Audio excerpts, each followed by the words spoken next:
Setelah sistem partikel kita bahas, selanjutnya tentang benda tegar, keseimbangan statis benda tegar.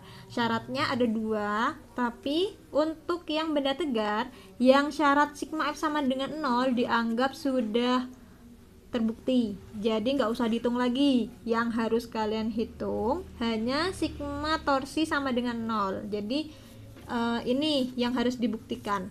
Nah, kalau misalkan kalian masih bingung tentang torsi atau momen gaya, berarti kalian harus mempelajari dulu bab momen gaya yang ada di awal kelas 11. Untuk contoh soalnya di sini. 2 kabel digunakan untuk menopang massa 9 kg pada batang horizontal dengan panjang 2,1 meter. Jadi ceritanya di sini ada batang yang massanya 9 kg, berarti si batang ini punya massa ya. Lalu panjangnya 2,1 meter. Dan ada sebuah benda bermassa 21 kg, letaknya digambarkan seperti pada gambar. Jadi seperti ini. Benda 21 kg ada pada jarak 0,9 meter dari tali sebelah kanan dan 1,2 meter dari tali sebelah kiri. Jadi tidak pas di tengah gitu ya intinya. Nah, yang harus dihitung adalah tegangan T pada kabel kanan. Jadi di sini ada 2 kabel atau 2 tali kanan T yang ditanyakan, lalu ada tali yang di sebelah kiri. Karena yang ditanyakan adalah tegangan tali di sebelah kanan, maka kita anggap yang ada di sebelah kiri merupakan titik pusat atau titik porosnya. Begitu. Nah, untuk bendanya di sini ada 2 benda, yaitu batang 9 kg sama sebuah benda bermassa yang bentuknya kotak ini 21 kg. Karena dia punya massa, 2 benda ini punya massa, berarti 2 benda ini juga punya gaya berat. Bagaimana cara menentukannya? Seperti ini.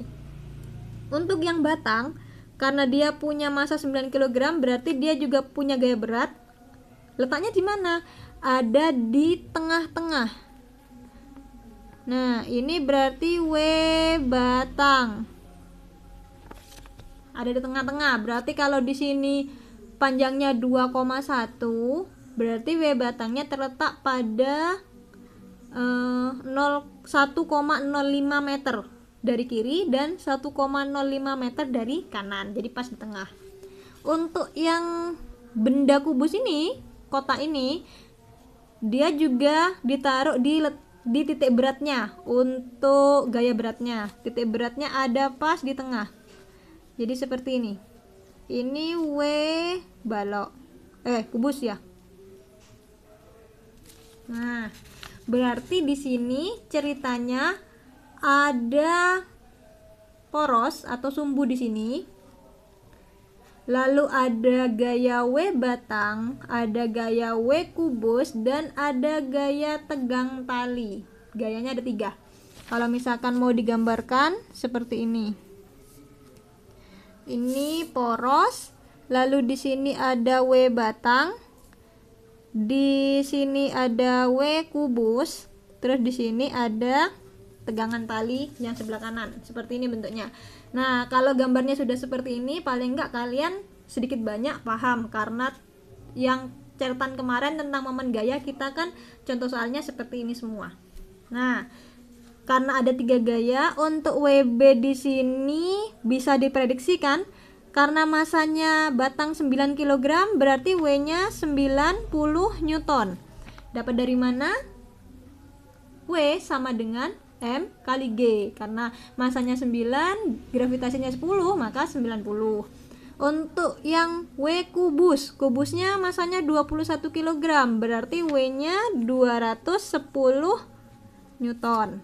Nah, untuk T berapa Newton? Itu yang ditanyakan. Sebelum kita menginjak ke yang lain, diprediksi dulu arahnya.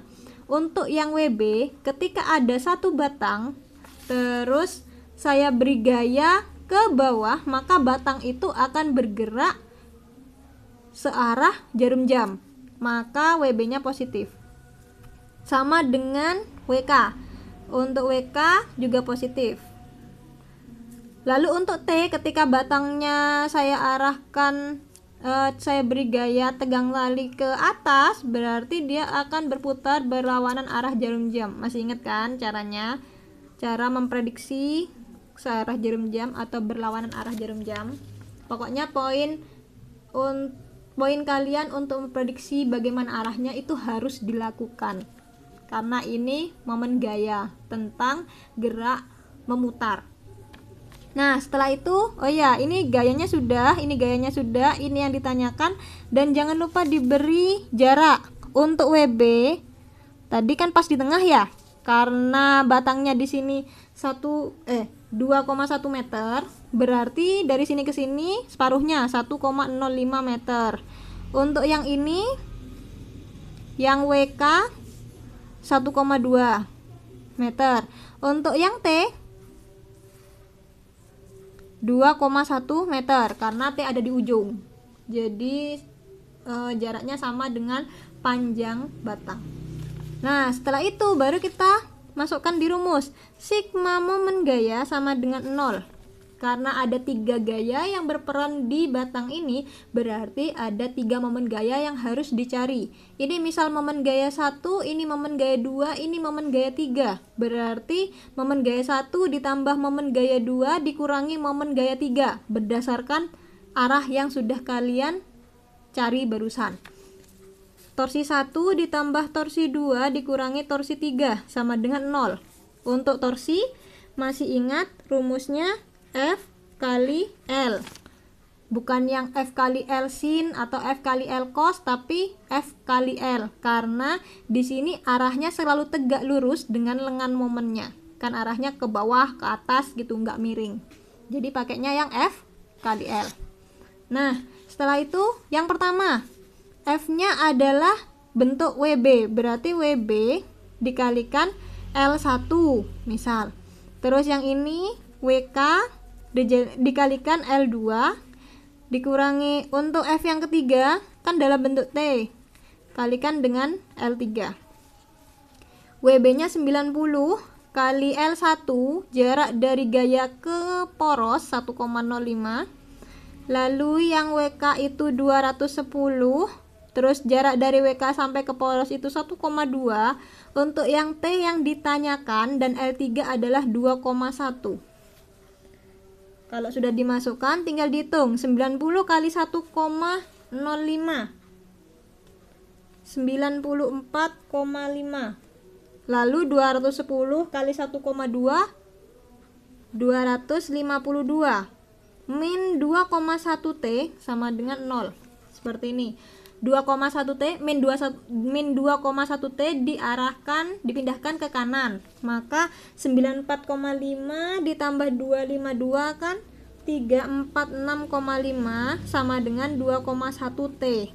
Lalu T nya berarti 346,5 dibagi 2,1. Kalau misalkan dihitung jawabannya 165 Newton. Ini jawabannya. Jadi tegangan tali T pada gambar didapat 165 Newton. Caranya hampir sama dengan momen gaya yang kemarin. Mungkin kesulitannya kalian harus memprediksi dari gambar nyata seperti ini menjadi gambar yang kalian mengerti pada momen gaya sebelumnya. Jadi memprediksi ini ke ini, lalu didapat caranya seperti ini, didapat nilainya 165 Newton. Nah, itu contoh tentang benda tegar. Kalau misalkan pengen tahu benda tegar yang lain, kasus yang lain yang hampir sama dengan contoh soalnya, bisa dipelajari yang nomor 4. Jadi PR-nya ada 3. Contoh soal yang kedua, terus nomor 3 sama nomor 4. Contoh soal yang kedua tadi yang ini, yang B dikerjakan lagi, sama nomor 3 DLKS dan nomor 4 DLKS. Tolong dikerjakan di buku fisikanya masing-masing dan dikumpulkan di classroom. Terima kasih.